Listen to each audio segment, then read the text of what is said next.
There we go.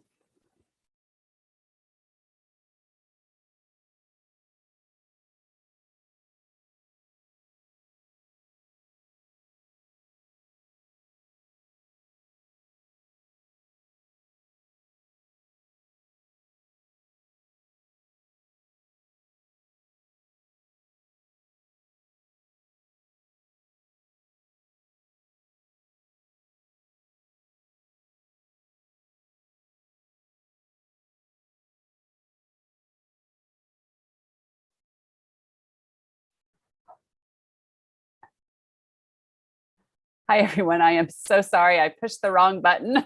I am back. And we are streaming on YouTube. And welcome, everyone, to our August 12th meeting of the Task Force on Reimagining Public Safety.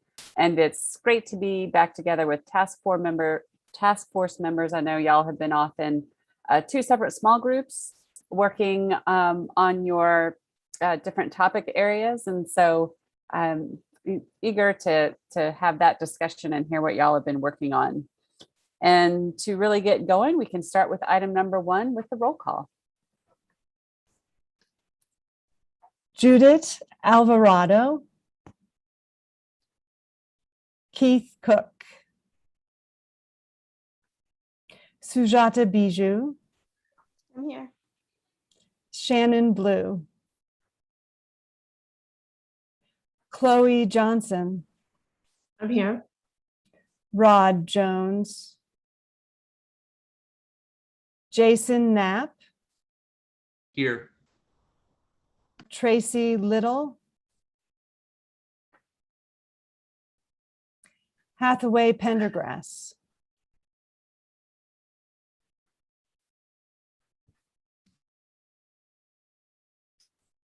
He's definitely here. I think maybe it just didn't come all the way through. yes, We know you're here, Hathaway. Yeah, I'm here. I'm sorry. Oh, we hear you now. Okay. Yeah. Thanks. Sorry. Hooper Schultz, Mark Xavier, Here. Allison Zirkle. Here. All right, welcome, everyone. And next, item number 2, items that are... I didn't hear my name called. That is true, Patricia. Right, I apologize, Patricia.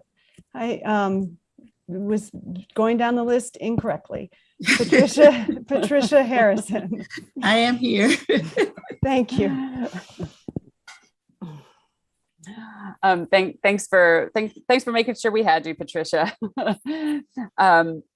So do we have any audience comments that are not on the printed agenda? Anyone signed up for public comment? No. Okay, thank you. And I hope everyone has had fruitful time, whatever it is you've been doing these past few weeks. And welcome back again. And next we can go on to the only items for decision we have tonight to vote on are just to vote on the meeting minutes from May 13th and June 24th. And we can do those together as one motion.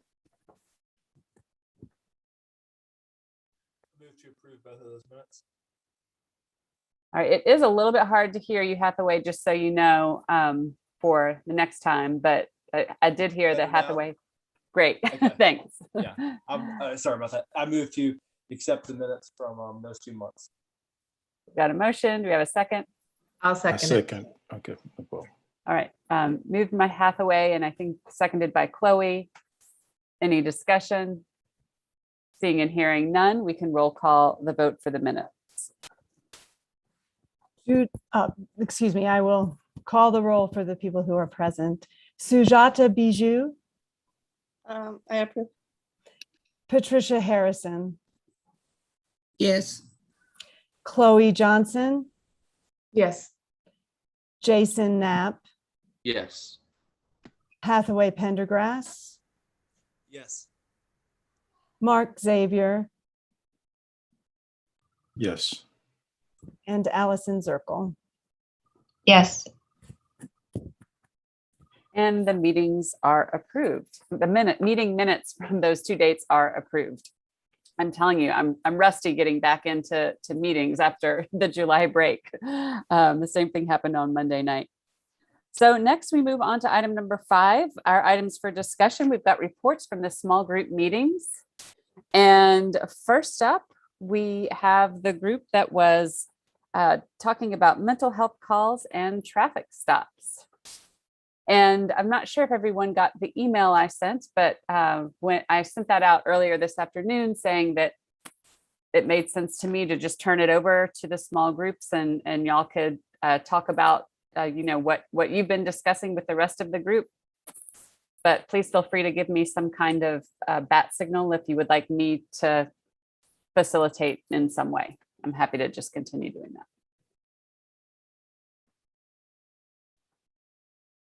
So our mental health group, do y'all have a particular spokesperson? I don't think we identified a spokesperson, but I have the mental health related recommendations. If anyone else wants to read them, please go ahead. Otherwise, I'll just go ahead and read them, or we can split them up. I just want to get a little feedback from my group before I go for it. Please go ahead and read them. I'm happy to help read them if you need a break or anything. Okay, do you have them up? I do not have them up because my internet's down, so I'm just on my phone. That's why you don't see me. So you got it, Allison. Okay. Okay, well, I'll just so it doesn't get so monotonous, I'll read the first one for the mental health, and then if you have it up, Sujata, you can read the second one, and we can just switch. So the first one is collaborate with other local jurisdictions, such as the Orange County Sheriff's Office, Chapel Hill Police Department, Carborough Police Department, Mebane Police Department, to pool funding resources and develop a coordinated countywide mobile mental health crisis response service.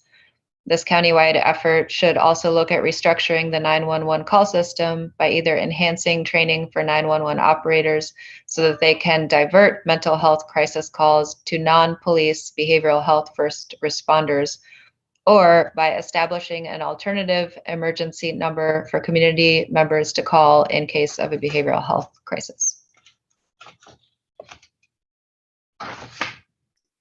Do you want me to go ahead and read, or do you should we take some time to discuss first?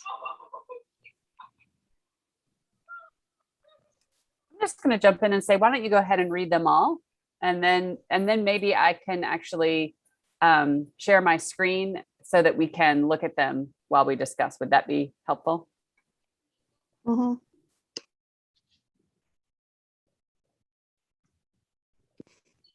Sorry, I muted myself before I start to read. Second recommendation is to increase training, allocate funding for crisis intervention training so that all 100% of officers can be SIT trained. This is already a goal of the Hillsborough Police Department. Assure that other first responders are also SIT trained, such as EMS, fire department. Explore whether additional training could be beneficial, depending on what data shows in terms of incidents in our community.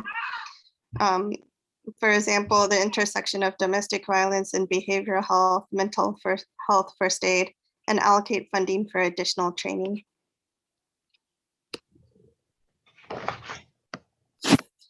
And then the third recommendation, which I think we'd be happy to talk more about and get some feedback around the recommendation of the number of social workers. But anyway, it's to allocate funding to add a minimum of 1 to 2 social workers to the Hillsborough Police Department. The social work position would serve as a co-responder to crisis calls while also responding to calls without an officer present when safe and appropriate.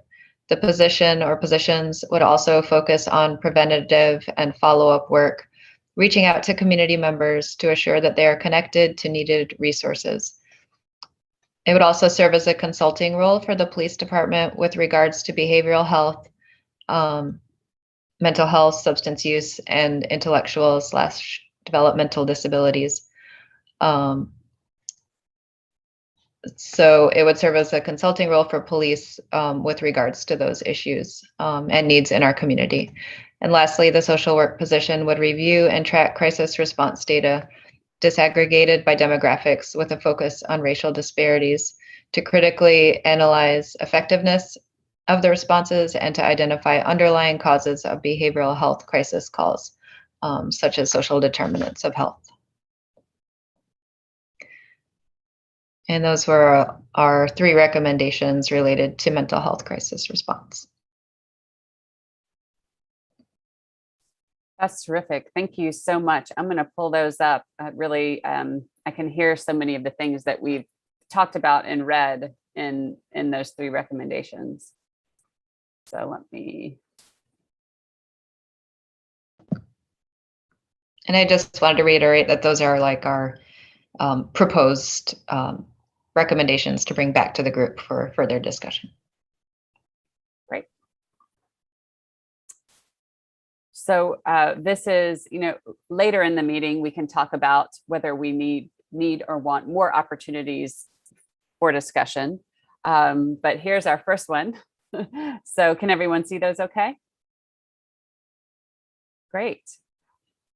I wonder if you all, anyone who wants to speak up, any person or persons, could maybe share a little bit about how what your discussion was like for each of these, like how you got to this place for each of them.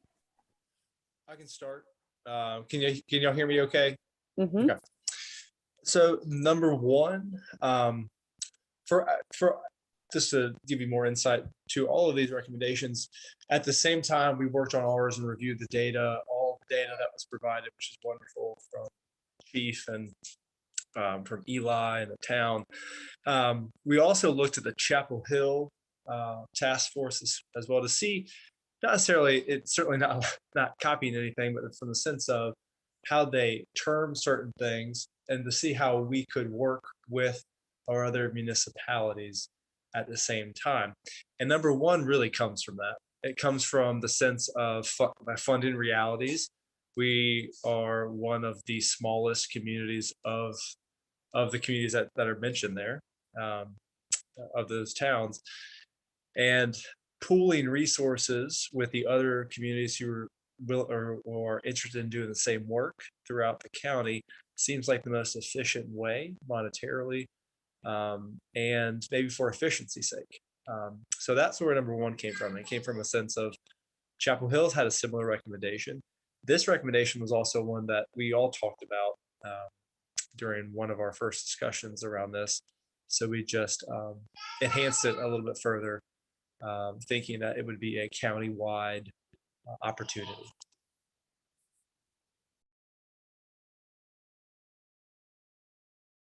Great. Do folks have additional comments or questions about number 1?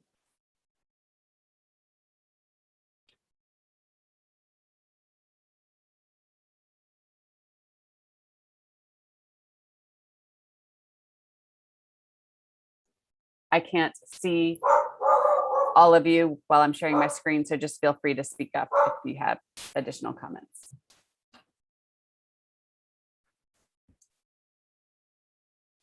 Okay.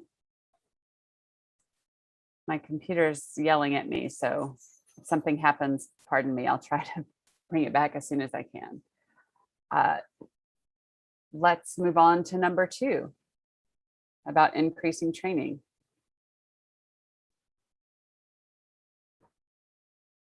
Just if anyone from the group could give a little summary like Hathaway did for that first one about where this arose from, that, it is currently a goal already.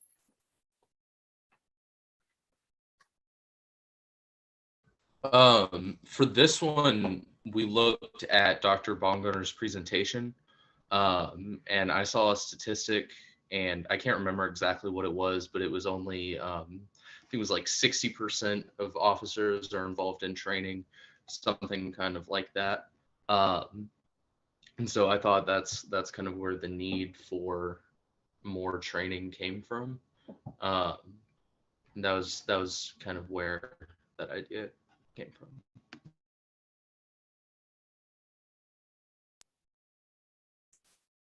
Thanks, Jason. Any additional questions or comments from people in this small group or the other group?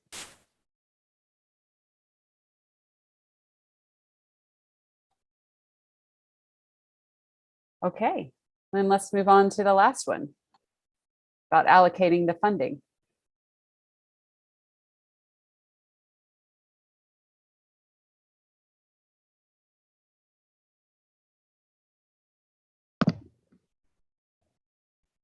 I think that one thing we talked about that was important to all the group members was that that there be responses to some of the calls that did not involve law enforcement at all. And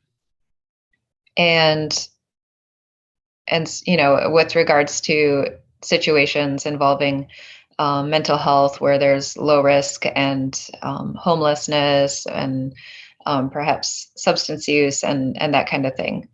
And so the minimum of 1 to 2 social workers, you know, as police officers are working 24/7. So it seemed like 2 positions might be a necessary minimum if we wanted kind of not, I mean, that probably wouldn't even cover around the clock, but, you know, just more than just like a 9 to 5 or 40 hours a week. And Mayor, what we also benefit from is from Allison's expertise in a lot of this work in the mental health realm. And our discussion also centered around, I think Allison had this idea, it made sense to me, of this also, and correct me if I'm wrong, Allison, put words in your mouth, but part of this role is the follow-up piece as well. That's about halfway through preventative and follow-up work. Crisis kind of intervention team, even though it's a 1 to 2 person thing as we think to build. But it's not just a answer a phone call, respond, but also to assist throughout different traumas that folks are facing. So it's, and that's why it wasn't, and I think just as Allison said, why it's not necessarily, we weren't thinking a 9 to 5 position, much more, you know, could be available throughout the entirety of a day.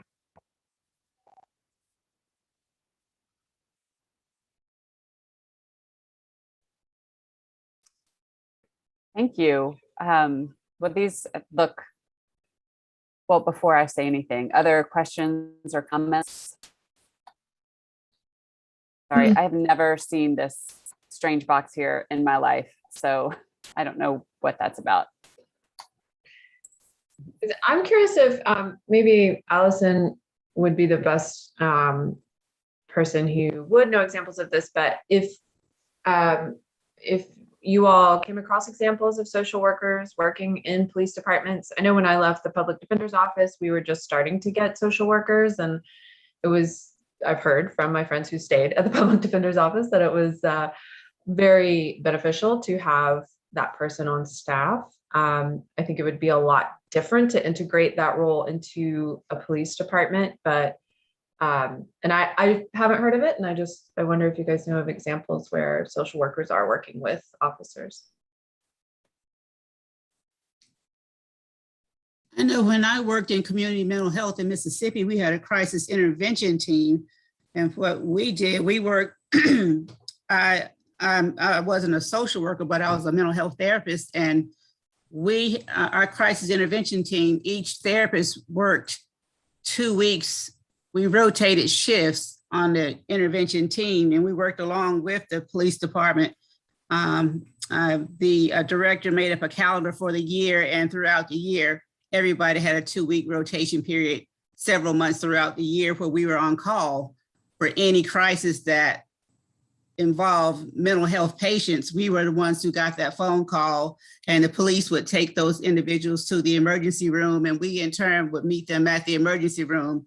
We would do the screening of that individual and determine whether that individual needed to be admitted to the hospital or whether the police officers were taking them to jail or whatever. But it was the program worked good there.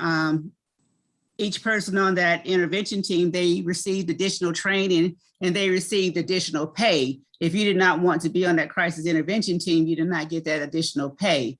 But as long as you were on that crisis intervention team and went through that training, you know, that additional pay was in with your salary. So it was expected of you to be part of that team. You know, when you were hired, you got that additional pay to be on that crisis intervention team. So all the social workers and all the mental health therapists were part of the crisis intervention team. So it worked out, for the most part, it worked out pretty good, except for the people who were stuck on the holidays and the weekends that didn't want to be on call those weekends. But for the most part, everybody worked together with law enforcement and they had a pretty good thing going on.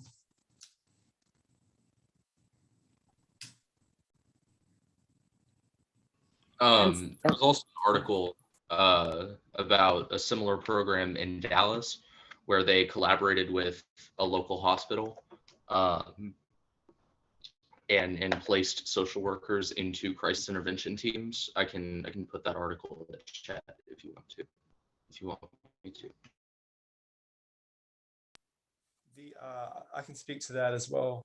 The Chapel Hill Police Department does have a crisis unit with I think 8 or so folks who work there, including a crisis counselor. I'm not sure of the full background though in terms of what degrees or requirements are within there. But I know they have the unit. I even know that the sheriff's department is also starting a mental health response unit as well. But Allison, do you know specifically if there is one? I know they have the unit, which is really good in Chapel Hill, which I had to utilize when I was representing clients when I was in private practice.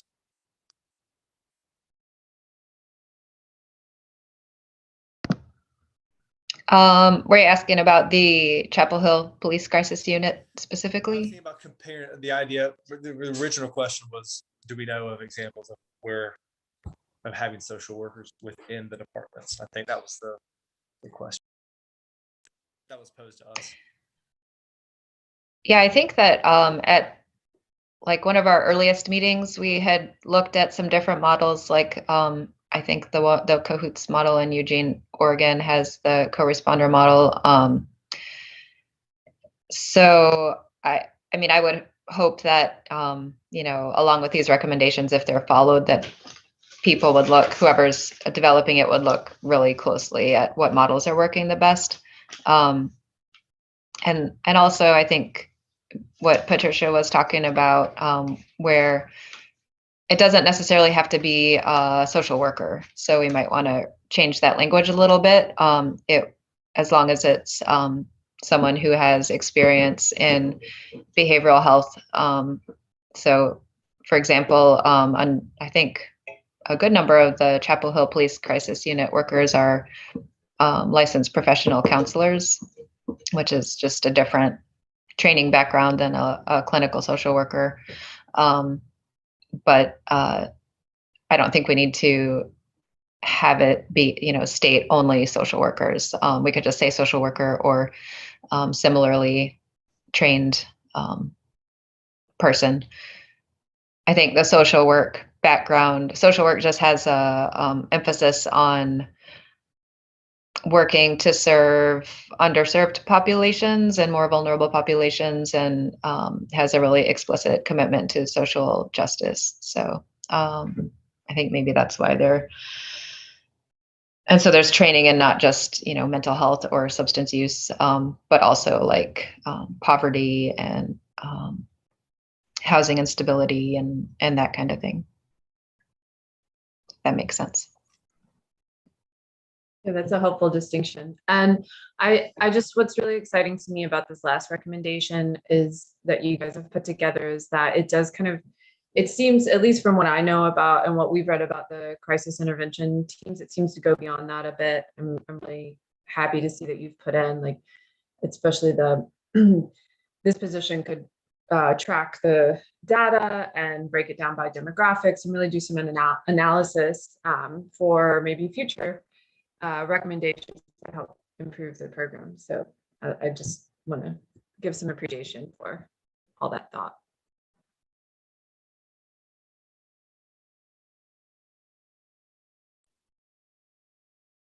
Yeah, Chloe, I want to echo your comments as well. And then I can almost see how it could work. And I'm curious if y'all discuss this at all. And I'll just say a caveat that, you know, this is really the first phase of you know, really trying to think big without constraints. You know, I know it's hard to do anything without any constraints, but just there's a process that these will go through, and they could change form over time. But I can see a scenario where 3 might be woven in with number 1 in some way, which may or may not be logical, but I'm just wondering if you all talked about that at all.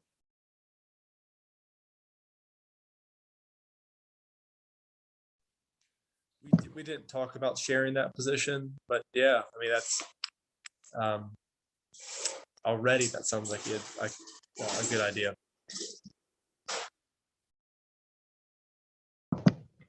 I think the with the first one, that recommendation is more targeted towards just a better crisis response system in Orange County overall, separate and apart from law enforcement having to respond to all of the mental health related crises that they currently are responding to. And then 3 being real specific to the 2 positions within the police department.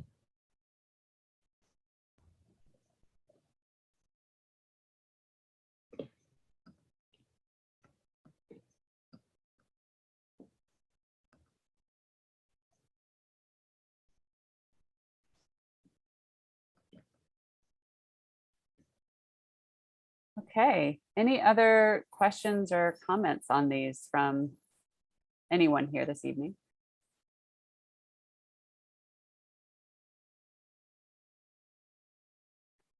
All right, I'm going to stop sharing now and bring everybody back. So thank you all very much, the folks in this group. These, I could just tell that a lot of thought and care put into them, and I know we all appreciate that because it's so much information and it's, I think it's challenging just to distill things, especially when so many of the examples are from places that are much bigger or farther away. And so this is great. Thank you. And so one of my questions for you all is, have you gotten to the traffic stop part yet, or do you need more time to do that piece?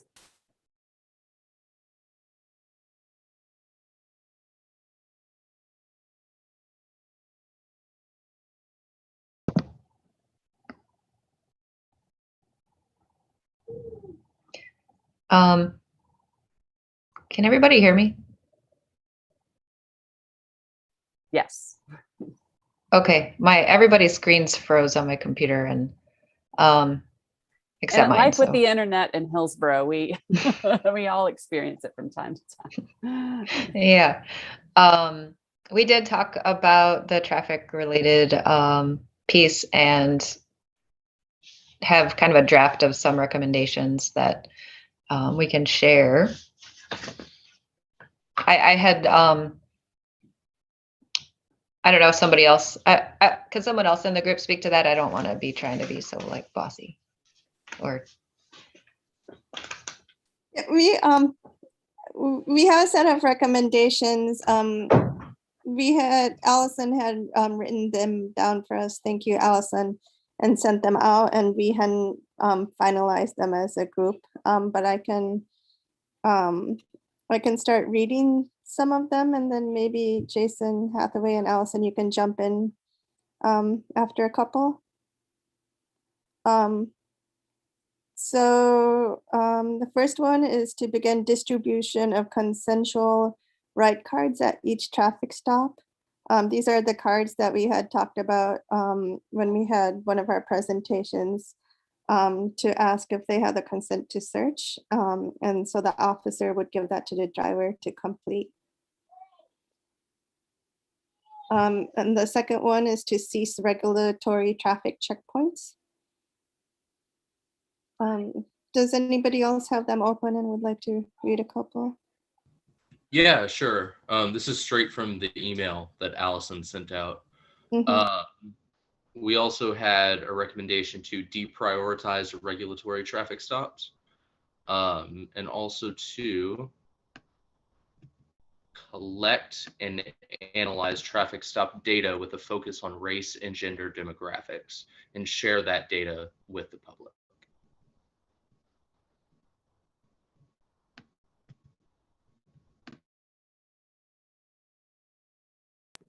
I missed that. Share the data with who?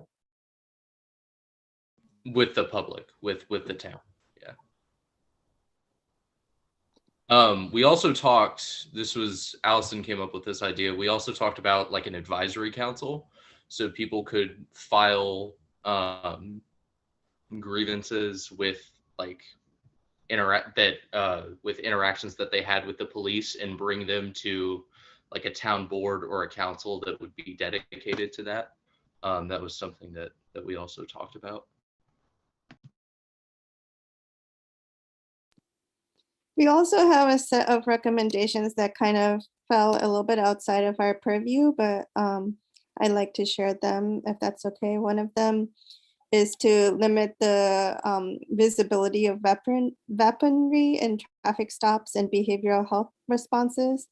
So we talked a little bit about the need to evaluate the necessity of carrying and showing the weapons in these situations, and talked about the different tiers of risk and necessity. And then we had two other kind of general recommendations. One is to collect, analyze, and publish data in the Orange County court system related to racial and economic disparities. And the second is whether there should be a task force to evaluate the use of SROs in the public schools.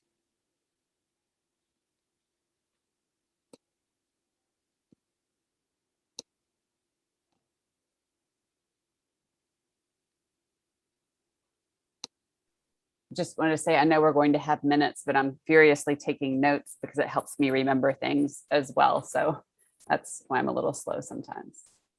Hathaway, were you about to jump in there? Yeah, I think thanks for reading that off. I had access. I would help y'all read. I think the last three or so were, or maybe the last two were kind of, as Sujata said, kind of, we were tasked with these two topics and then other things that might be interested in. We had different folks chime in with suggestions. I know the SRO piece. I don't think, and Eli, correct me if I'm wrong, I don't think Hillsborough actually has any SROs in schools. It's the sheriff's That's correct. office that does.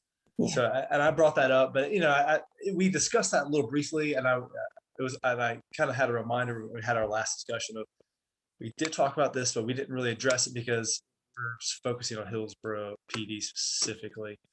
So that was one point. The other thing that I want to point out, I think Chief Hampton talked to this, the second recommendation we had about cease regulatory traffic checkpoints. I think he said that Hillsborough either has a policy or that they do that already. But that was one thing I wanted to clarify, because those are, and to be clear, I think 2 and 3, the difference there. Number 2 was to cease those checkpoints. That would be checkpoints for driver's license, registration, that kind of thing, versus DWI checkpoints that will always continue based upon the safety of the public. But I think Hillsborough PD had already said that they were not doing those anymore, the regulatory ones. And versus number 3, the difference is, I think, what was the language that was on there that you read, Sujata? I think it was, or Jason, it was to deprioritize. Deprioritize regulatory traffic stops. Right.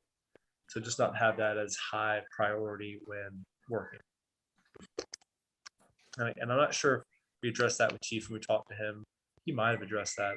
He gave us so much awesome information. I can't remember at this point. So if we heard, those are the differences between 2 and 3, where they sounded kind of similar, but there was a pretty big difference between those two. And I'm sorry, Hathaway, I missed part of one of the last things that you said. I'm not sure if you'll be able to repeat it, but you were talking about number 3. Number three spoke about deprioritizing. Deprioritizing in general, Mm-hmm. just regulatory stops. And what I was trying to explain was the difference between 2 and 3 when we discussed those. 2 was speaking to regulatory checkpoints. Gotcha. And I don't think Hillsborough does those anymore. From what I think Chief talked about. And then the other one was there were 3 who spoke to just deprioritizing regulatory stops, not the checkpoints, but just in general stops. And what I think you might have missed, I wonder if the chief had actually already addressed that and said that they were deprioritizing, but I could not remember if he said that. Yeah, I think everything you've said is pretty accurate in terms of your recollection of the chief's presentation and of information.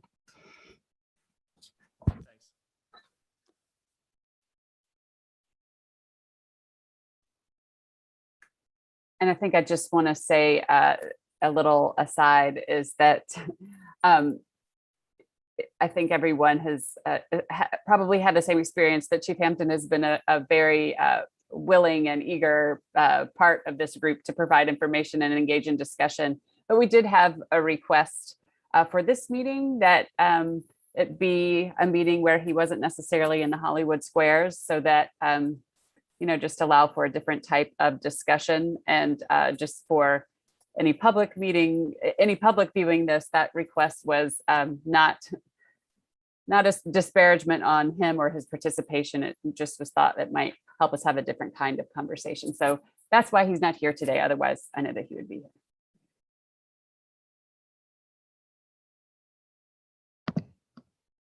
I think one other thing just to bring up is we had talked in our group, there was some conversation around the individual experiences of people, especially people of color, when they have been pulled over by law enforcement, and concern around the way that they have been treated and the power dynamic, and how stressful and traumatizing that has been and continues to be.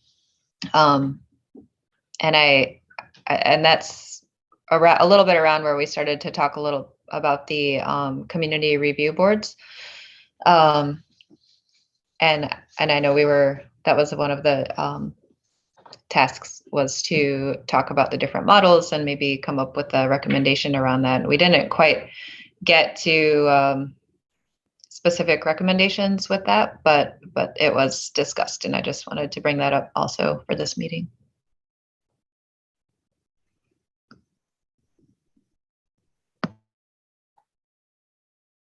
Thanks, Allison. Do y'all have any high points from that discussion about the community review boards? Kind of, I realize y'all had a lot on your plate, but anything that was rising to the top that you all thought would be useful or important or appropriate?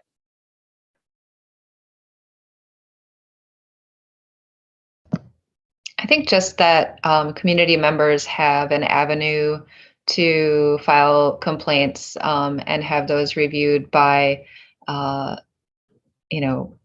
someone outside of the police department. So kind of along the lines of what civilian review board or a community review board might look like. So I think we all see the need for that, but we didn't quite complete or finish the conversation. Thanks.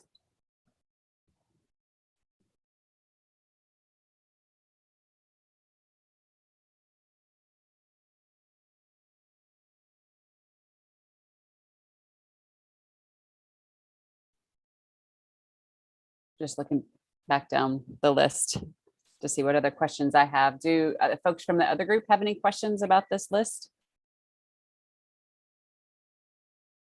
When you all are talking about deprioritizing regulatory traffic stops, can we just, I just want to make sure we're talking, that's like, is that like vehicle equipment stuff, expired registration? Okay. Thanks.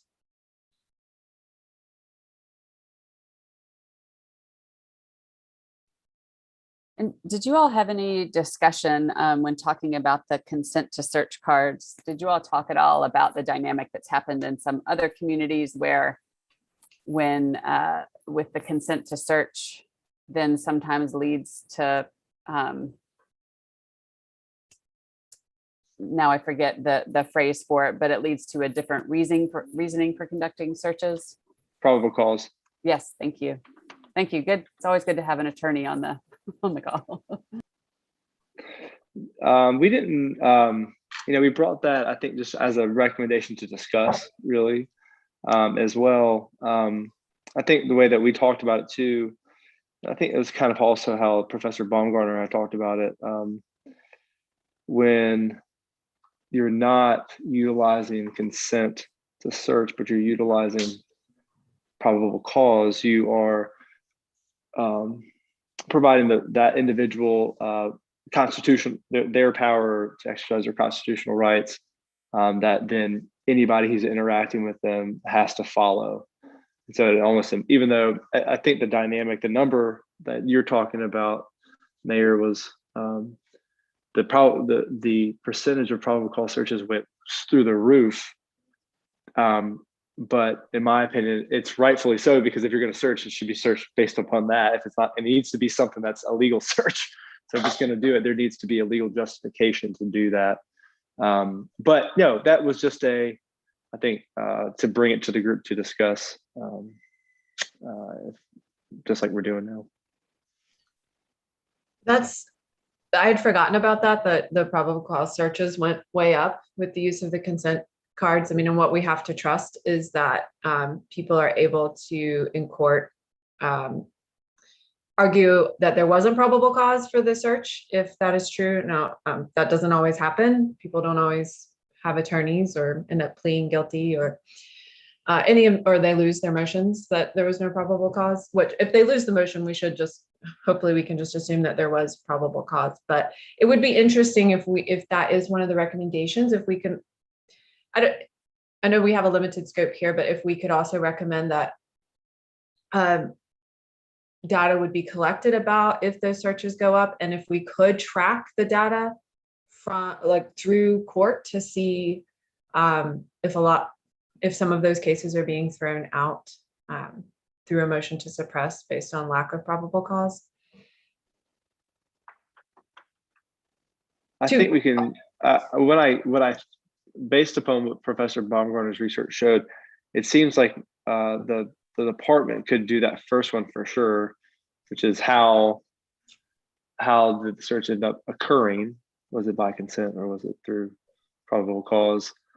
The next piece, which is similar to another one of our recommendations, which takes, again, this is more pie in the sky. It's what we're tasked with anyway at this point, was essentially taking data and then comparing it with court data, because they're two complete, and they're just simply different systems that I don't think I think Hillsborough PD has access to, and the same thing, the court systems don't have the access to their data either. So it's in that form, you can maybe have somebody, you can hire somebody or have an intern or something like that to do it, or a physician to do that. But it's too different. What I understand, and Eli might know the answer to that there's two different systems that are communicating there. Yeah, that's right. The only way I can think of is that each individual case would have to be researched within the court system. But there may be a better way that I don't know about it. But you're right. We don't have, the staff to do that within the Hillsborough Police Department. And the traffic stop report that we presented did include that information, the number of probable cause searches, the number of consent searches. Yeah, I was assuming it would be something the advisory board would do. Now, whether it's feasible, Yeah, that I have no clue. Yeah,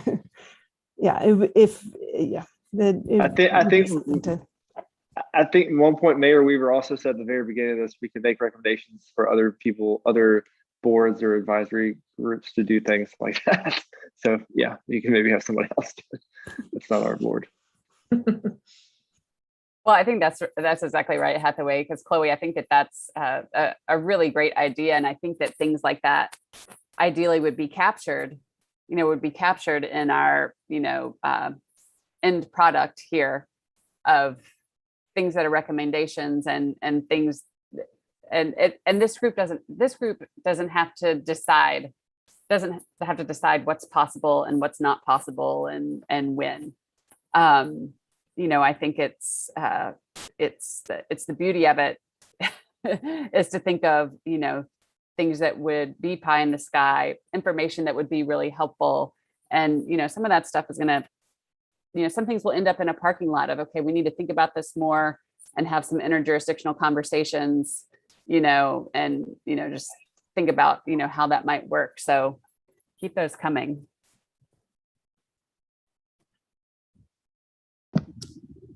Yeah, I think the data piece is just so important, and it's also so time consuming. And it was a recommendation from the mental health piece, and then also the traffic stops piece, and it might come up with other stuff too. So maybe we could think about incorporating in the recommendations, hiring, a full-time person to do data analysis, since it is so important.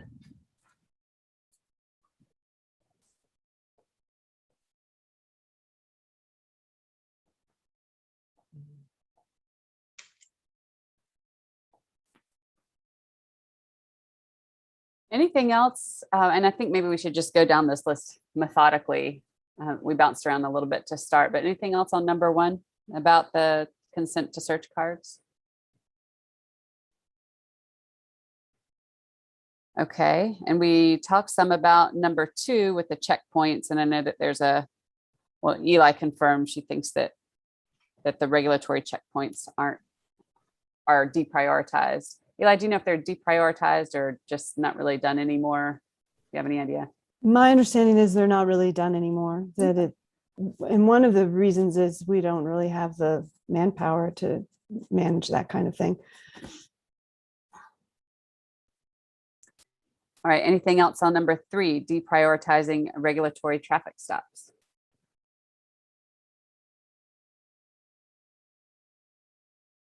Okay, number 4 was collect and analyze data and share it with the public on the race and gender of traffic stops.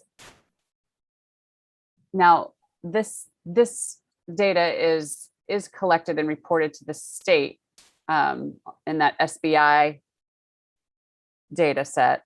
Are you all talking about something different or wanting to focus more on how that's shared and discussed with the public? A little elaborating.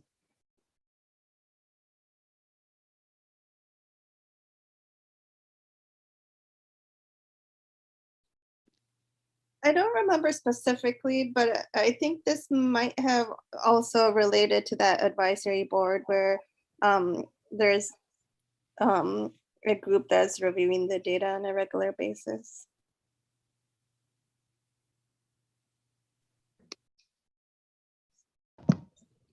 Yeah, and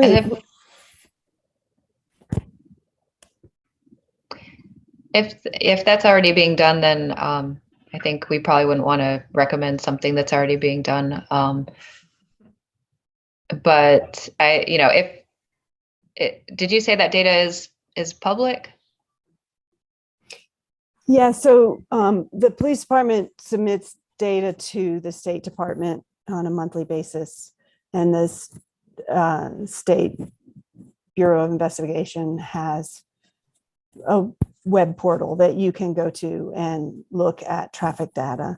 And then the traffic stop report that we created was some of the same data, and we made an effort to, one of the big tasks we did with the traffic stop report that we presented to the task force was to connect that data we collect to the actual charge, which the state interface doesn't have that information. So just to have a look at the initial reason for this stop and then what the actual charge ends up being and the connection between those things. We hoped that that would give us a little more understanding of the process and help us understand, help us use the data in a useful way. And so then going forward, we will be on a quarterly basis compiling. We're in the process of developing our quarterly reports and are planning to, provide data on a quarterly basis, which Chapel Hill and Carborough are doing as well. So we're looking at the data they're providing and, trying to align the data that we report on a quarterly basis with those municipalities. So the report we did was 2019. We have the data for 2020, which we did not review on a quarterly basis. So we have that annual data. And then for 2021, we've been looking at quarter one, and now we have a full quarter two. So that's where we're at on that. But we're still refining, sort of how that report should look. So input on that report would be useful as well. We could.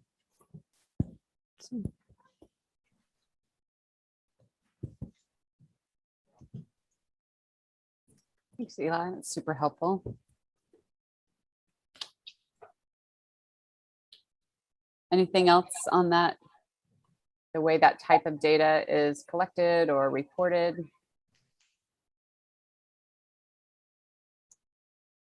Okay, and then the next one was, there was some discussion about advisory council models, and it seems like there's a handful of things on here that it sounds like y'all said maybe that could be something an advisory board could do. Is that a valid generalization? So the things that I have highlighted that maybe an advisory type board could do are to, look at that data that's collected, maybe look at the quarterly reports that y'all are going to be doing in a deeper way. Maybe be a resource for reviewing complaints that's outside of the police process, outside of the department. And is there anything else? Yeah, there's something we talked about that's kind of similar to complaints, but more just having people come in and talk about their experiences. The person who talked during one of our meetings, talking about some of the experiences that her family and friends had gone through, it's eye-opening, even though I wouldn't necessarily call it a complaint.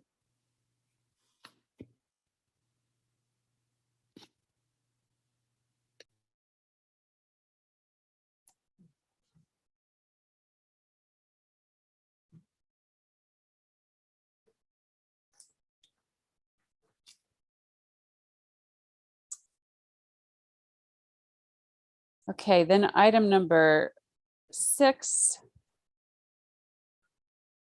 was to limit the visibility of weaponry during traffic stops and mental health calls. Any questions or comments on that?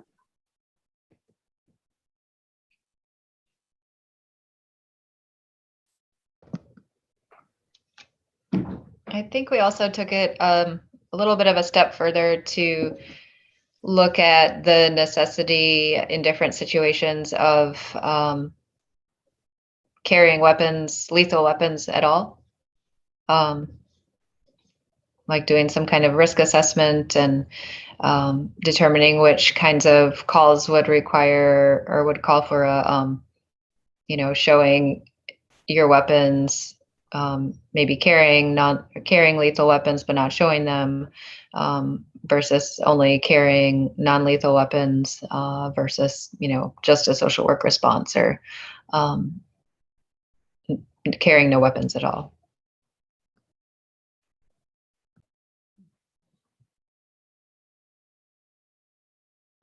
Yes, Sujata just put that in the chat. Thank you.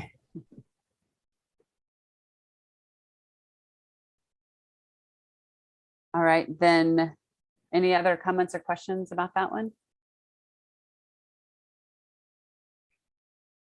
All right, then item number 7, collect. This is all I wrote, so maybe I should read what is in what Sujata copied into the chat. Hold on, let me pull the chat up. Oh, I see the tiers there. Oh, collection, analysis, and publication of data in the Orange County court system related to racial and economic disparities.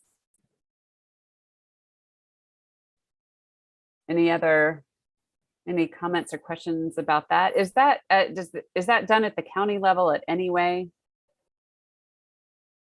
Or do you all have more details about exactly what you're looking for?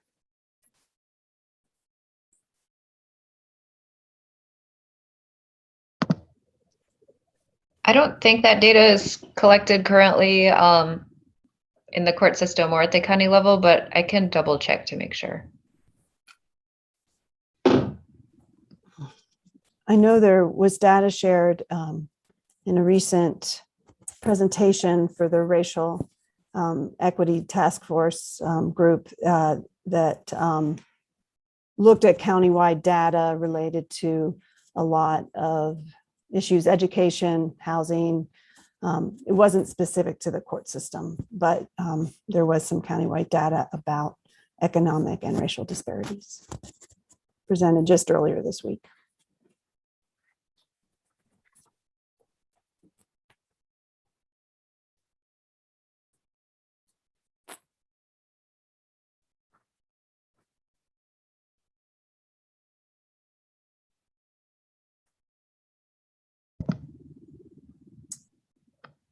Okay, we might need to get a little bit more information on what's already out there to help us kind of refine that recommendation a little bit. I know there was a report a few years ago about the court costs and the impact that that has on people. I can't remember how specific it was to Orange County or if it was statewide. Well, is it the Orange County bail bonds project? Maybe. Feel like that group, I might not be getting the name exactly correct. They also had a recent report. I mean, when I say recent, I mean within the last 6 months, maybe. That may be something like that. I'll make a note to see if I can find that. Yeah, I think that one was more specific to bond, like cash bonds that are set Okay. at first appearances. But what you all are really thinking about, if I just want to be sure, I hear you, Allison, that maybe I'll need to refine that a little bit, but I guess, are you thinking about of the people who are showing up in Orange County courts? What are the demographics of those people? Yes.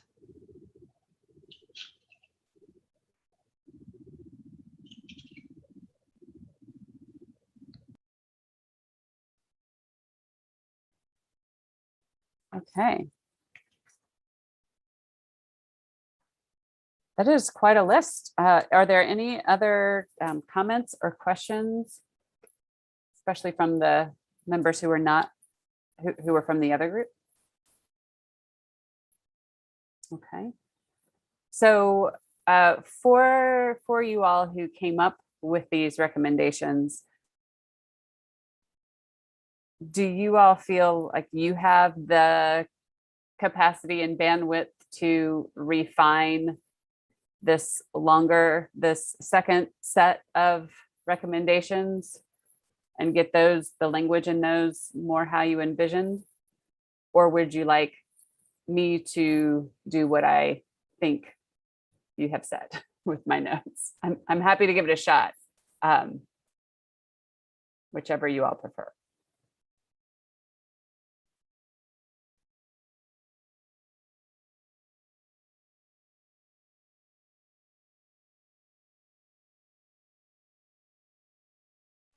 Can you say that one more time? I'm sorry. I'm sorry.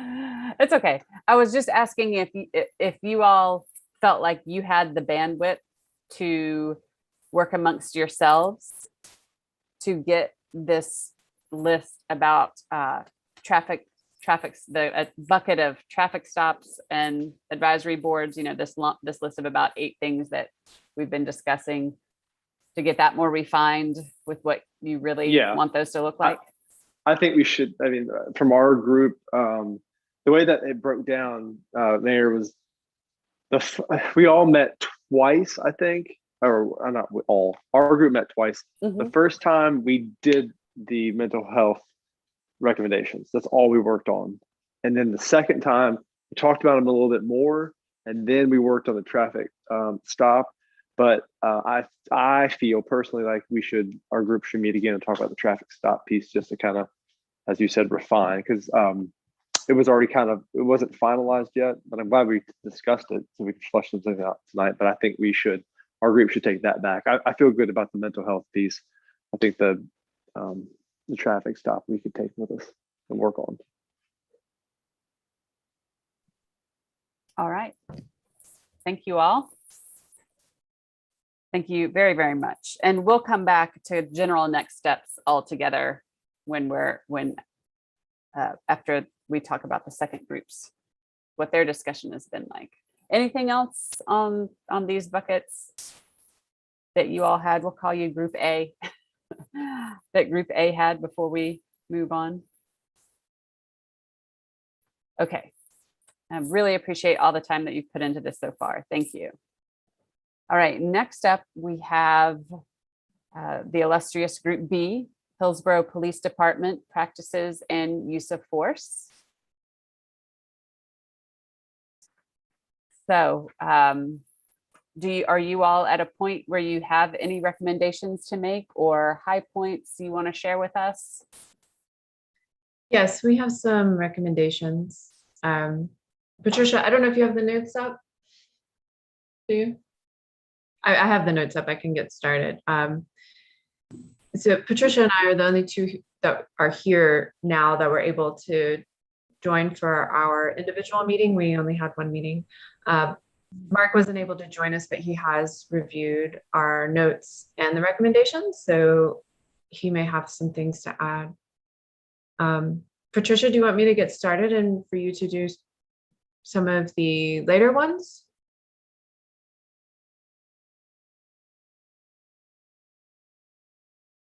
You're muted.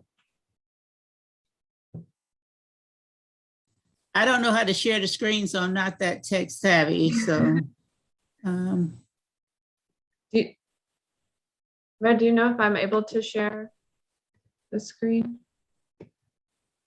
You should be able to, yeah. Do you have a green button at the bottom of your? Yeah. Okay. 1 second. Let's see if I can do this.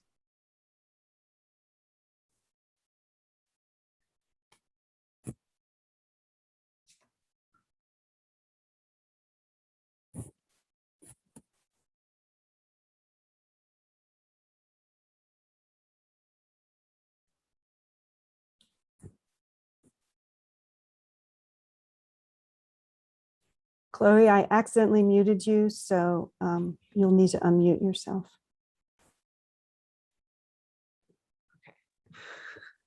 I can't quite get it. Oh, there it goes. Okay. So I'll get started, Patricia, if you'd like, and then maybe I'll do the first couple and you want to jump in after that. okay. So our discussion, we kind of wove together talk about an advisory board and what that would look like, the entire discussion, as we were talking about our topics. And so for almost everything we talked about, there was a thought, oh, the advisory board could have a role in this way. But so we started our recommendations kind of at the end with, we all felt very strongly that there should be some sort of board appointed after our task force, that one of the main functions, as you'll see in recommendation number 2, would be to hear community complaints. We thought that, we got pretty specific. We thought that maybe this advisory board shouldn't be too large, but we thought 5 was a good number. And we did talk about how we would like to see the members have diverse backgrounds. This is experiences in professional life and in personal life, age, race, ethnicity, and perspective. Because obviously this board would have to gain trust from the police department and the community. It's a wide range of people to try to gain trust from. And we had thought community leaders would be good. I think Mark has made a comment in the document about that. So we can discuss that in a moment. As I said, the advisory board, we thought their main function should be to take community complaints and be able to promptly respond to community members. And from our readings and discussions, we knew that one of the main issues with advisory boards were that they had no real investigatory power. So they were given highly redacted files, or just they couldn't actually do an investigation of complaints because they weren't given the materials. And so we would hope that the board would have a good enough relationship with the police department that some information would be voluntarily shared with the board so that they could make or understand what happened with the complaint and be able to make recommendations to the police department and to the community. And one thing that we talked about, I looked at the statute around the body camera footage, and it says that a person who has been filmed or their personal representative is able to get the body camera footage. So I was just wondering if the board could somehow be appointed as a personal representative of the person making the complaint, if there was camera footage, so that they could get that, the advisory board could get the camera footage. That is, if the police department didn't hand it over to the board. It seems like there's just another kind of administrative way that it could be passed on. I didn't know what all the legal ramifications of that would be, but that was a thought. I'll go on to the third recommendation and then pass it on to Patricia, or maybe halfway through, because we had a lot of thoughts about this one. And this was that police officers should be more involved in the community. I think this discussion started because we were remembering that the police department does do an annual kind of open community forum. I can't recall the name of it, but the chief was saying that it wasn't well attended.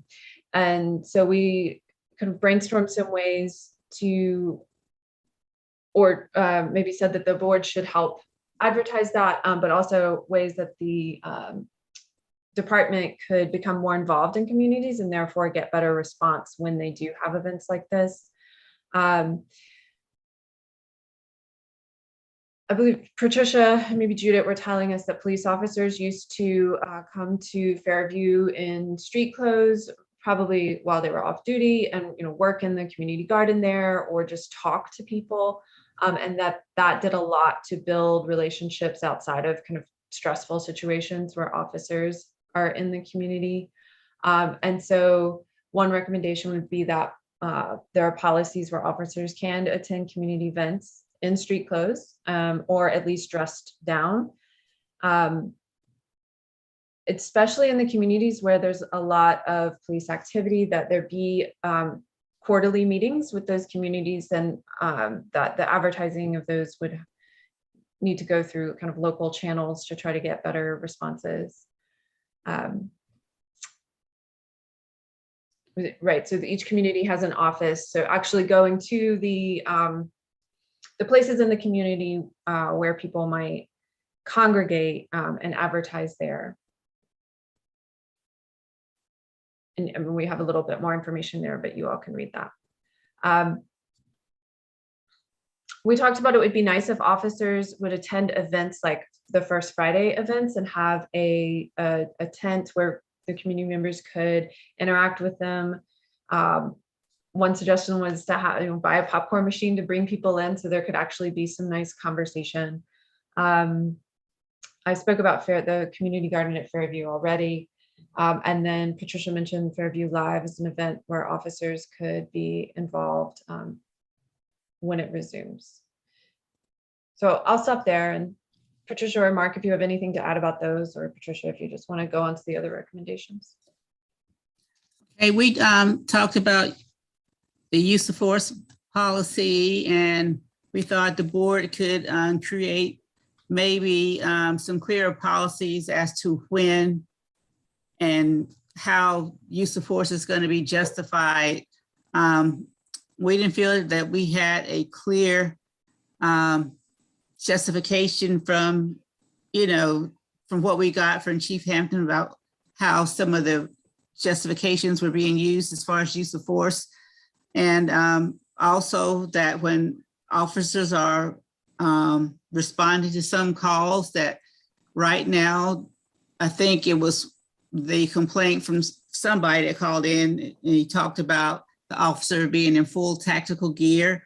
The officers they have more gear on than some of the military when they're responding, and maybe they could still carry their weapon. And I talked about some of the body armor that we wore working at the prison that we wore every day under our regular clothes. We wore our bulletproof vest and everything underneath our everyday clothing, and we didn't look like we were in full riot gear, but we still protected ourselves. There are things that can be worn where you don't look so intimidating and still perform your everyday jobs.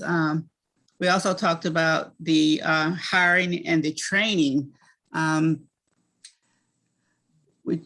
We have to have a way, or the board has to find a way to help the police department in interviewing the officers, potential officers, that is, whether the advisory board participates in the hiring process, or whether they ask them scenario questions, or if there's a panel interview, or what actually takes place in the hiring process. How diversified is that recruitment process? Sometimes it takes people of color to hire people of color. When you go into recruitment trips, who's there trying to recruit somebody to get a job in the Hillsborough Police Department? We talked about the budget, how are we losing police officers? What is the incentive to keep them here? And we talked about the training that the officers go through and some of the mandatory practices and trainings that they have to make them more racially aware and culturally aware of the situations and different things that they need to know in order to do the jobs in the different communities that they work in. Did I miss anything? But we had some pretty good discussions. We talked about a lot of relevant events, a lot of things that have been going on in news today. We touched on a little bit of everything, especially when we talked about use of force. But we covered just about everything in our discussions. Thank you, Patricia. Did Mark have anything to add? Is he still on? Well, one of the things that's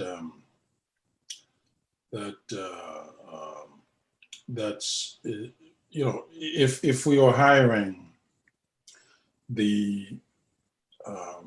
if we are looking for a certain type of community members, for example, the Asians or community or the Black community, when hiring, it would be better to have one person in this particular group to actually do not, it's like, if I'm being, hired by somebody who's non-white, I feel more inclusive. So that's, you see what I'm saying? So it speaks volume to that aspect, but that doesn't mean that, the person is not, everybody has color. So it's a group aspect of, it's a psychological thing, right? So I would think that it's, if we have more African American, if we have more Black people in there, do the hiring process while hiring Black folks, I think the retainage in terms of how many officers would stay in the long term could be also an impact as well. So, impact in a good way as well. So, yeah.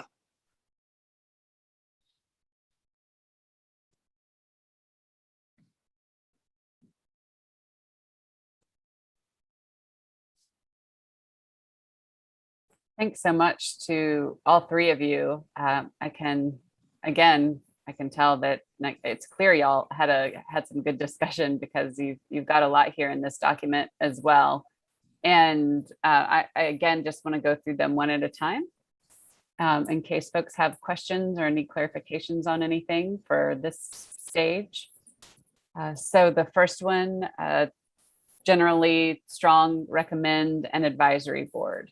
I appreciate the fact that you thought about the size and had some discussion about that. 5 sounds like a nice number. I had one question about this one. When you say community leaders, I just want to be sure that I understand what you mean by that. I would guess you mean like neighborhood leaders, maybe kind of active groups in the community leaders. I'm guessing you don't mean like elected official type leaders. That is correct. But I think, Mark, if you wanted to speak to the comment you left in the document about the community leaders, please. Yeah, so in my view, I think that perhaps this can be explained a little bit more to be more specific, or we can leave it that way in terms of general. But I think we can remove it because it's not, it's a little bit ambiguous. I don't actually remember much of the discussion around us. I think we were just thinking like people who are leaders in the smaller communities around Hillsborough would be good candidates, but I don't feel wedded to it. Patricia, I don't remember if you, I don't know if you remember more context around that.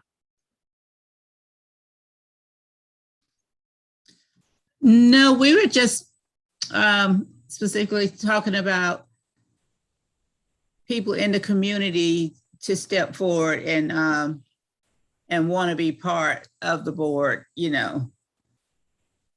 people who you can be identified in the community as leaders. It doesn't have to be an elected official, just people in the community who want to take part and step up. Great, thank you. All right, number 2, community complaints. Sorry. Okay. It always makes me sweat a little bit when I'm sharing my screen, and then it's all good. So any questions or comments or need for clarification on that one? I think one thing I would say about this, one thought that I had in reading through your list is I think this group's list of recommendations, I think might have some more items that probably need to be vetted by the county attorney. And we could do that before they go to the town board, or you could do that, you know, eventually all of them would be anyway, but because my hunch is that an advisory board would not be able to get that body camera footage. That would be my hunch. But you know, I'm not the person to say that, you know, that would be something for the town attorney.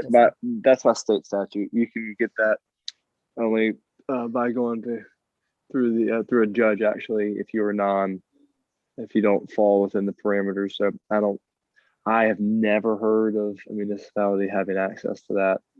So yeah, I think that couldn't occur just based on the way the statute's written. Well, if the person that's in the body camera footage can get it, could they give it to the advisory board? They can disseminate it. I don't know how far they can, but that also doesn't happen that often either. Like to imagine, and again, we don't have to get too in the weeds to this, you know, but I'm just sort of remembering with everything that happened in Elizabeth City, you know, it sounded like the family was able to see part of the footage, but they weren't able to take it with them to share with others, if I'm remembering correctly. But anyway, you don't have to get into the weeds, but that would just have to be vetted by the town attorney.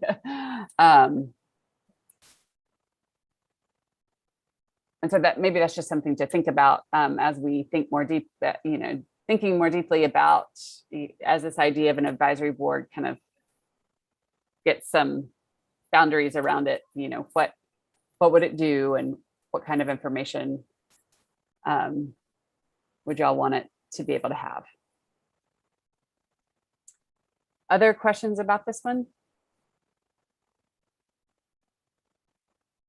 You know, certainly noticed that both groups came up with, you know, this same thing being needed for some form of an advisory board.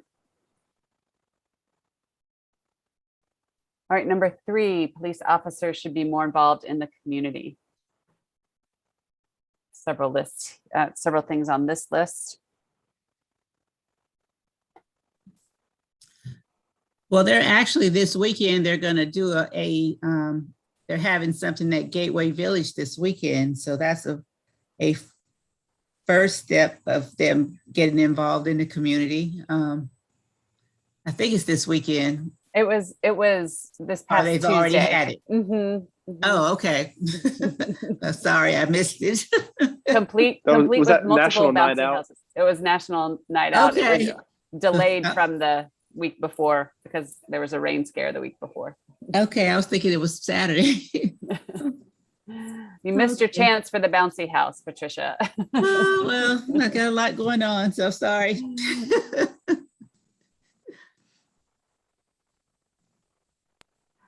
This item about the meetings, number B or letter B, the quarterly meetings with communities.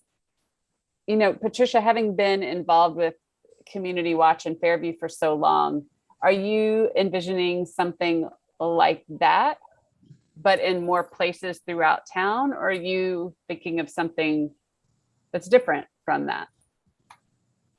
Well, last month was the first month that we had an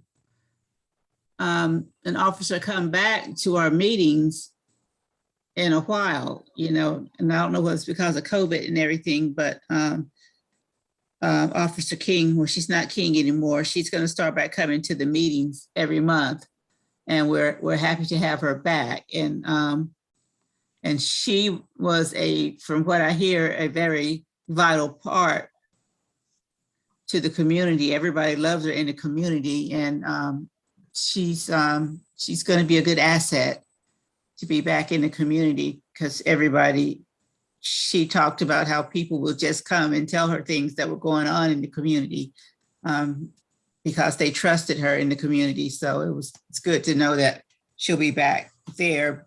But I think it will be something. We talked about getting people to go to different communities and have them set up at different communities, so people, if something's going on, they'll know at this time, an officer will be available for them to go and talk to.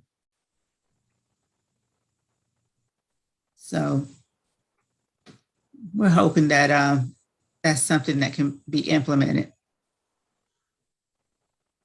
Because we know Fairview is the first Monday of every month, but if we know another community, we know when our meeting is going to be, but other communities, we might get something started there as well.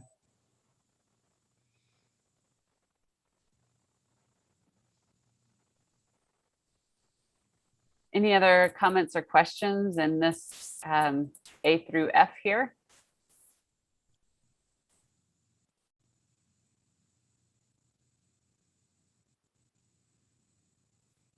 All right. Coming down to number 4, use of force, questions or comments?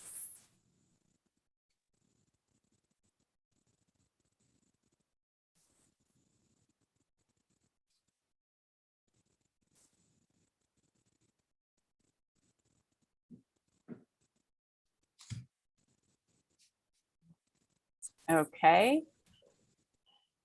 Number 5, hiring and training.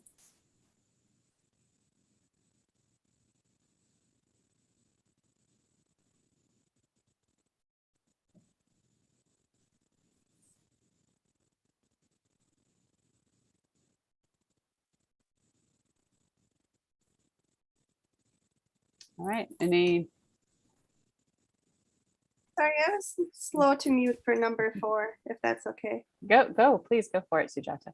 I wasn't sure if when it says create policies about use of force, I wasn't sure if the advisory board would have the authority to do that, or how that would work. I don't know if somebody else on the call would know.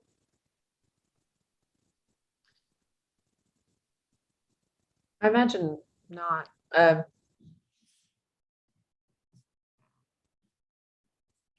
Yeah, maybe that's written a little strangely. I think our recommendation was that there be clearer policies. Certainly the advisory board could help formulate suggestions and pass those on, but I think they would definitely have to be implemented by the police department themselves. Yeah, that's a great question. And again, trying to stay in the realm of avoiding no we can't.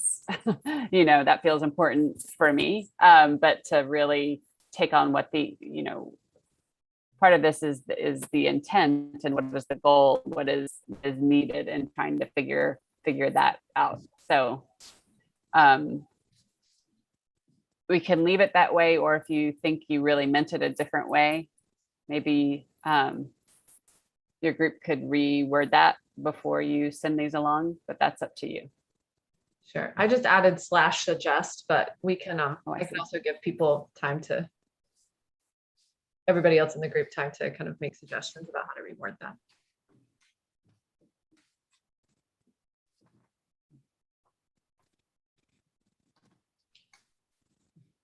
And then Chloe, could you scroll down a little bit so we can see everything under number 5?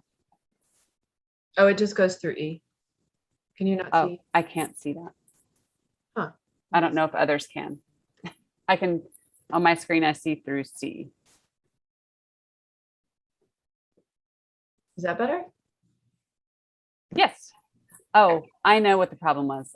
Sorry, that was a personal problem. I had made the toolbar come up on the bottom, though it is. I don't know what I'm doing.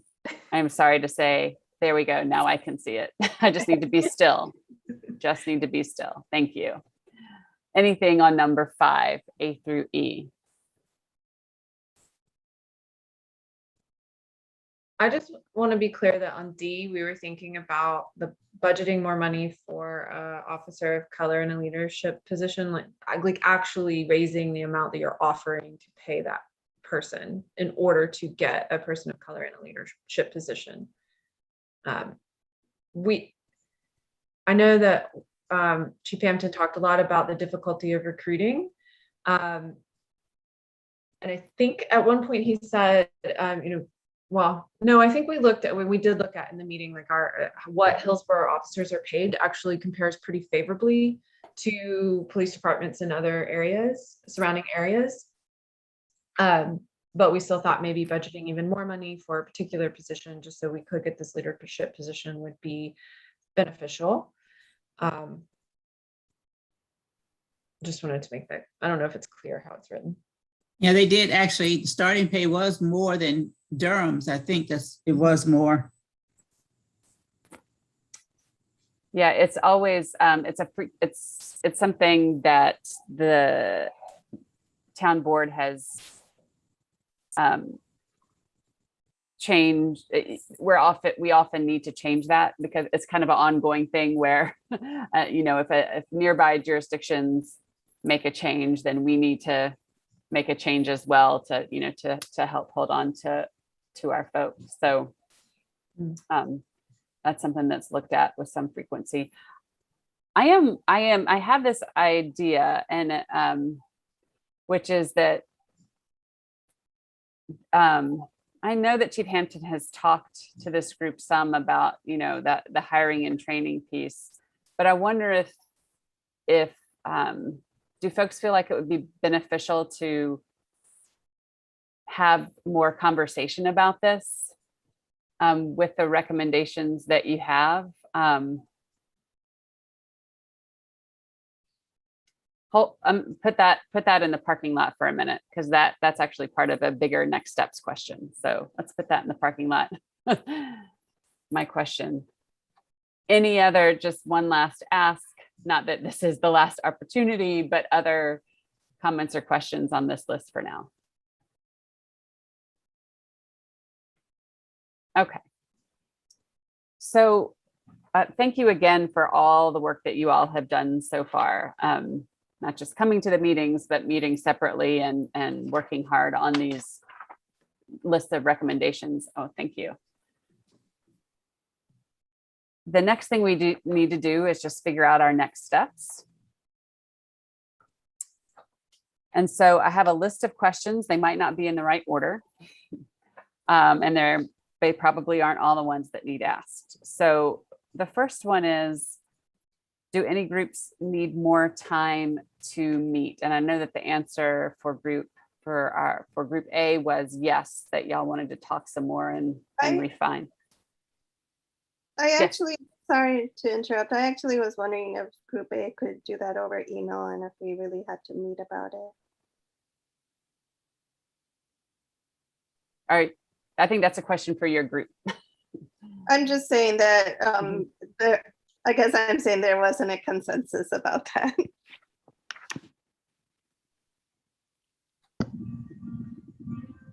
Well, maybe what I would suggest is that you all email to each other offline or outside of this and decide whether you actually need to meet more or, share documents in some way via email to figure it out. Does that seem fair and appropriate?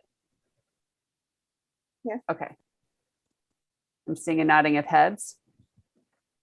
What about Group B? Do you all feel like you all need more time or attention to give to your recommendations at this point?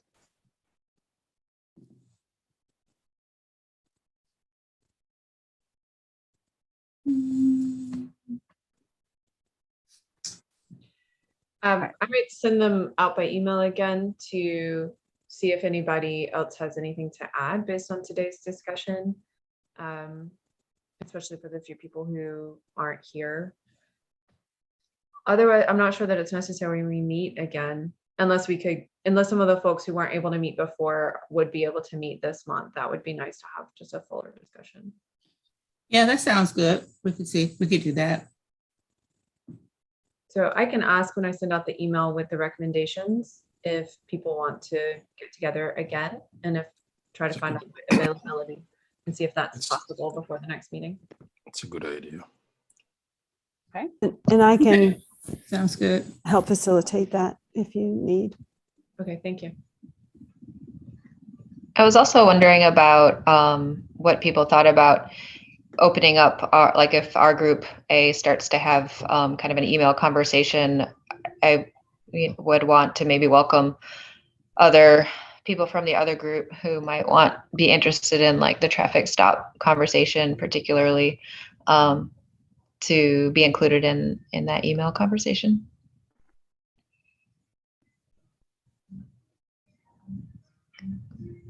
Maybe you're not, they wouldn't be interested in that, but I just would welcome as many perspectives as possible.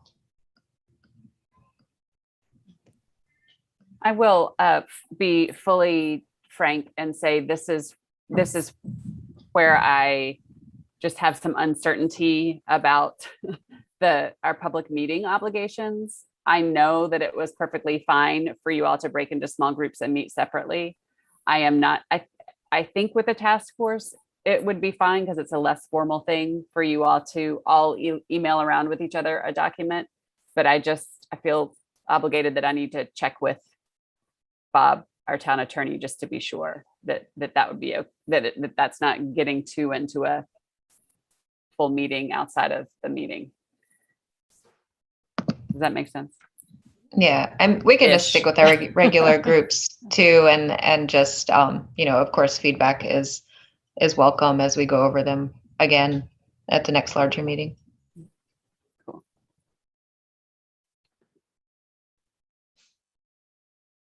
Okay, then I know that when Allison sent me the copy of the recommendations about mental health, she mentioned that, something y'all's group had discussed was that it would be important to have community input. I think that overall, so this is what my response to that is, and I think we should talk about it. And you all tell me what you think. My response overall is that yes, the community should have an opportunity to weigh in on these. It feels important to be deliberate about when that is, because I have some apprehension of things going out to the community before the town board has had the opportunity to really talk about how these might or might not be put into practice. What would they look like? And so I just have some hesitation about putting things out to the community in a rawer form and then having people expect that the final thing will look just like that. When there will have to, this group is going to present to the town board and have some conversation. And then there's all kinds of implications about budgets and things like that. So I welcome your response to that. I think this is your task force, Mayor. So however you want to disseminate it, however you want us to help you disseminate it. I think it's called the Mayor's Task Force for a reason. So whatever we can do to help you.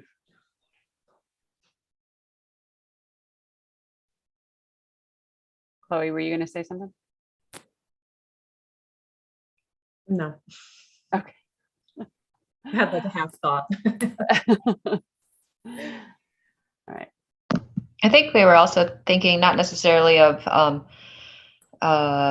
like getting feedback on all of the recommendations, but more just trying to get some input or feedback on things that people in the community want to make sure that we are talking about. Mm-hmm. Yeah, Allison, I appreciate that. That I have thought that it would be, we are the community, this task force, Mm-hmm. but it a lot of what we've been presented with is information from the police department that's been very helpful, but it would also be helpful. I think it would be helpful to hear from people who have had experiences with the police department, kind of the other side of the story, to see if we are missing any big issues.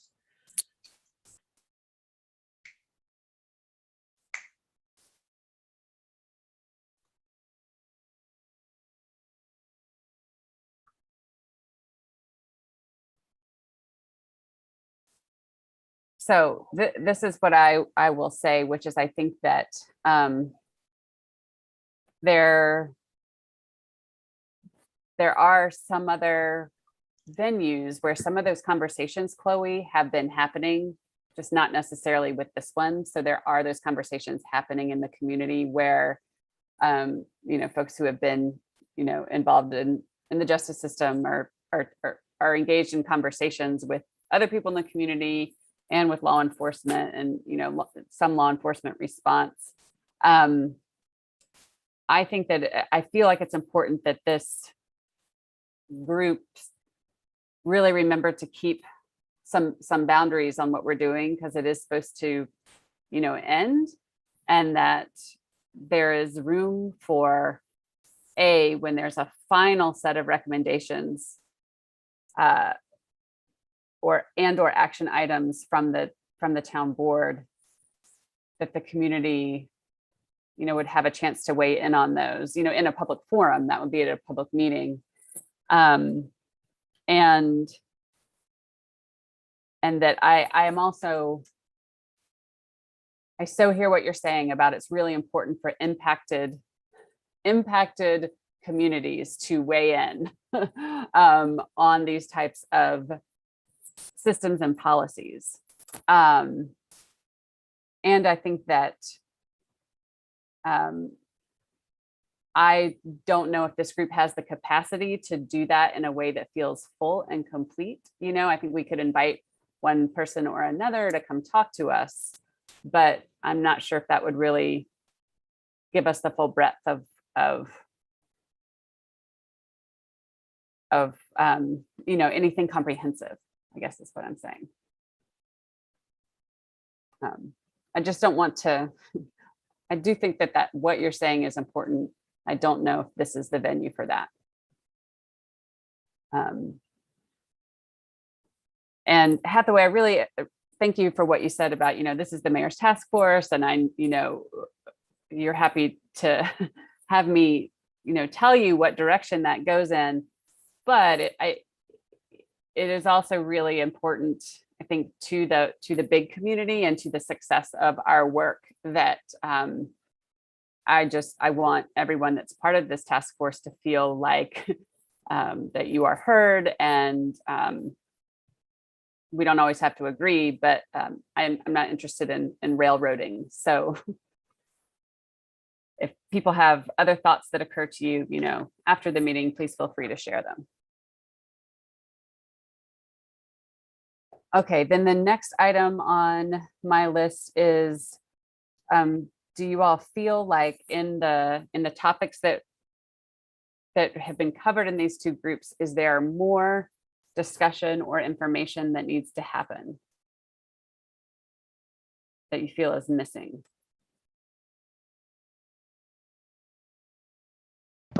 I think I would be interested in a little more conversation around the advisory board, and that model, and kind of what it would look like. I know we had talked about like a wellness board kind of aspect too. So I would be interested in talking more about that. Me too. Yeah, especially since both groups kind of had the same idea with regard to an advisory board. I think maybe that our discussion about that should be in a larger group setting, since we kind of had the same idea. But yeah, I would definitely agree. That's something that I think we should discuss more.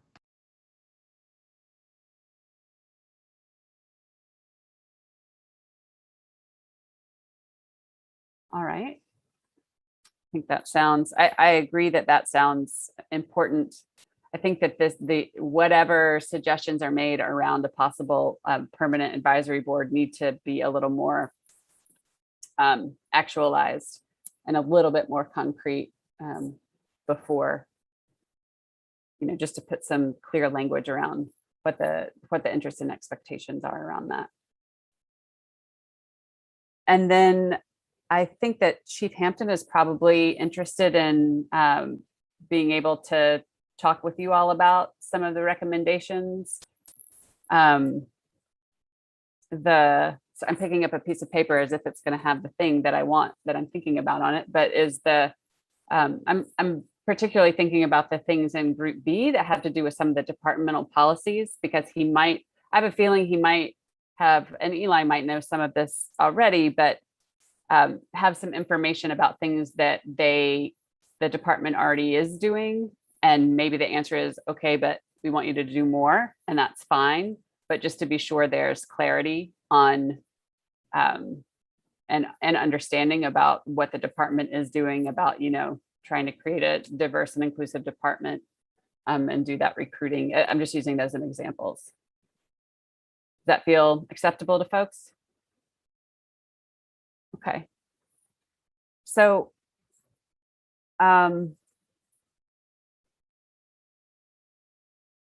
in thinking of how to move forward, and remember that we want to have some boundaries around our around the task force, the longevity of the task force, I would suggest that at the September meeting, that there be time dedicated to really figuring out what people are thinking about an advisory board, and then time dedicated to some group discussion with Chief Hampton about the recommendations.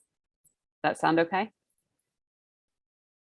All right, and I'll work on putting some bones to the advisory board, the things that y'all have suggested so far, so that we can see those on a screen together. Okay.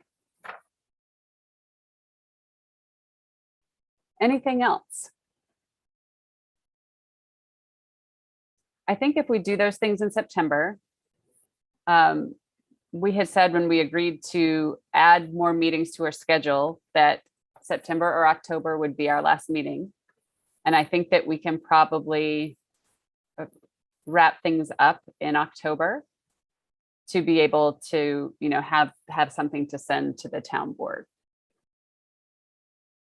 Does that sound doable to you all? Okay, great. I'm sorry, could you clarify, because earlier on you mentioned that we would be talking to the board after they review them. Would our work as a task force end in October, or would it continue with those conversations with the board? Our meetings will end when we feel we have a complete set of recommendations to send to the town board. We won't be meeting as a group anymore after that. My hope is that when this was on when this was on the town board's agenda for discussion, that you all would be at that meeting as well, so that you could talk about your work and how you got where you got, how we got where we got. Is that?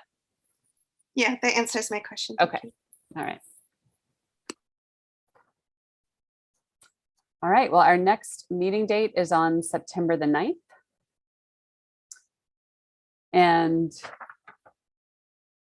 there's no further discussion, then we can be adjourned. Thank you all so much again for your time and attention.